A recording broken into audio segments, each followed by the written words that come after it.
Dans cette nouvelle leçon, donc sur la page média, nous allons aborder l'outil Clone Tool qui lui nous permettra justement de dupliquer et de pouvoir sauvegarder nos cartes médias ou disques durs d'un dossier vers un autre.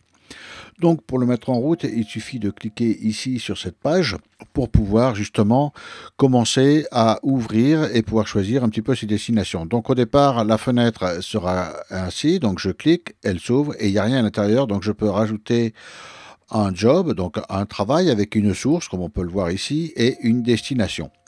Donc l'idéal ici, par exemple, j'ai créé dans le dossier Rush à Paris, ici j'ai créé un dossier destination, mais le logiciel ne l'a pas encore pris en compte. Donc pour bien avoir mon dossier, ici je vais créer, ici je vais faire un refresh et automatiquement ici, vous voyez, le dossier apparaît. Donc ce qui me permet, grâce à cette fonction ici de refresh, de pouvoir rafraîchir nos dossiers qu'il y a sur nos disques durs. Donc ici, j'ai différents dossiers. Donc un dossier à copier ici. Donc je peux prendre un rush et le glisser ici, mais ça ne fonctionne pas. La fonction clone tool ne fonctionnera qu'avec des dossiers. Donc pour ça, ici, je peux choisir ici, je vais revenir sur mon rush ici. Je prends mon dossier à copier, le glisser et directement ici, il s'affectera dans la partie source de notre travail. Ensuite, ici, je vais prendre la destination, même chose, et hop, voilà. Donc là maintenant, à partir du moment où j'ai une source et une destination, ici, je peux lancer directement le clonage. Mais je peux faire maintenant, je peux lancer aussi un deuxième job. Ça veut dire que je peux quand même reprendre ce dossier à copier ici, voilà, et l'insérer, par exemple, le mettre par exemple dans Atmosphère ici, voilà, et je le glisse. Et maintenant, j'aurai deux fois une copie de mon dossier job 1 vers mon dossier sur le disque dur dans la partie destination, ici, à chaque fois, j'aurai deux destinations différentes. Donc, pour ici, supprimer ici, vous pouvez supprimer, donc évidemment, tout vos travail, en garder un seul, revenir ici au départ et lancer le clone. Si vous désirez justement essayer de préserver le nom des folders, n'hésitez pas à cliquer sur cette case ici, comme ça, tous les noms des différents dossiers seront préservés pour pouvoir justement garder et vous retrouver, suivant les disques durs, que vous effectuez une copie d'un disque dur vers un autre, par exemple, là vous pouvez le faire. Dans mon cas, c'est sur le même disque dur, donc je vais éviter, je vais garder mon titre, mon nom, destination et mon dossier copié, donc je n'ai pas besoin de justement de préserver le nom des folders. Donc je vais lancer à partir de là la copie.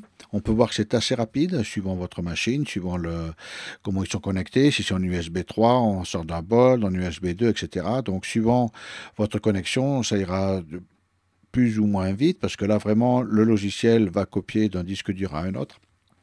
Et en attendant, vous pouvez continuer à vérifier, à regarder vos médias, à vous promener ici, aller voir un petit peu ce qui se passe.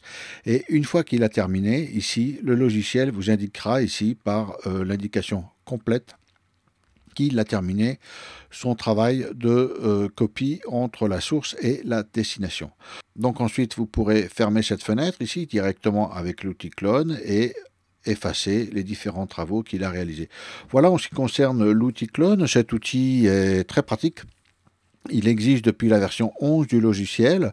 Il a été remis à jour avec un design différent pour la version 12, mais son principe est exactement le même fonctionnement que ce soit entre la version 11 et la version 12. Voilà, donc petit récap ici, n'oubliez pas, vous pouvez ouvrir, fermer vos fenêtres, effacer le Media Storage pour avoir une plus grande visualisation du visualiseur. Ici, idem pour l'audio, si je l'ouvre ici, je peux agrandir l'audio et avoir une meilleure visualisation de tout ce qui est. Donc à la fin, je peux me retrouver juste avec le Media Pool ici et le visualiseur pour visualiser exactement ce dont j'ai besoin pour effectuer mon travail.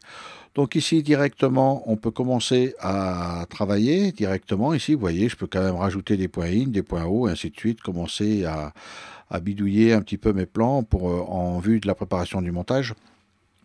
Par la suite, ici, vous avez la possibilité ici toujours de streamer votre plan directement. Après, dans le média storage, donc en ce qui concerne le média, ici, j'ai fait à peu près le tour de tout ce qu'il y avait à voir. Donc il y a ici la taille, vous pouvez jouer sur la taille de vos images évidemment. Ici la possibilité de mettre en mode texte, une fonction de recherche, une fonction de show individual frame, etc.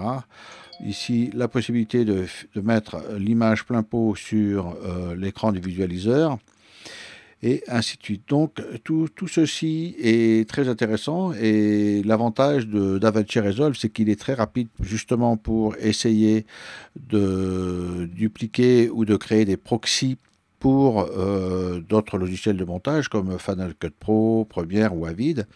Et donc beaucoup de gens l'utilisent parce qu'il permet de travailler justement avec du 4K, avec du RAW, avec du format CR2, donc vous pouvez faire énormément de petites choses. Et surtout préparer. Grâce à l'outil clone, ici, vous pouvez en même temps dupliquer, créer des duplicata de vos rushs et ainsi sécuriser et pérenniser vos différents travaux d'étalonnage et ou de montage.